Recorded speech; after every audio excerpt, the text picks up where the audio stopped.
Set காலை 9 மணியிலிருந்து இரவு 12 மணி வரை ஜூன் 29 ஒரு நாள் மட்டும்.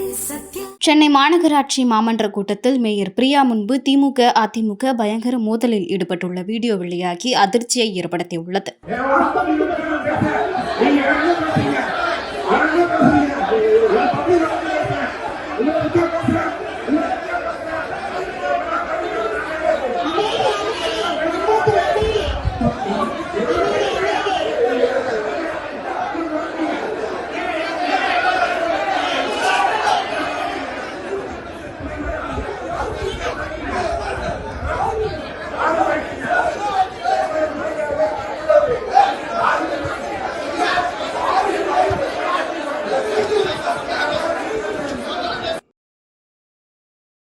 செய்திகளை உள்ளது உள்ளபடி தெரிந்து கொள்ள ரெஃப்ளெக்ட் நியூஸை சப்ஸ்கிரைப் பண்ணுங்க.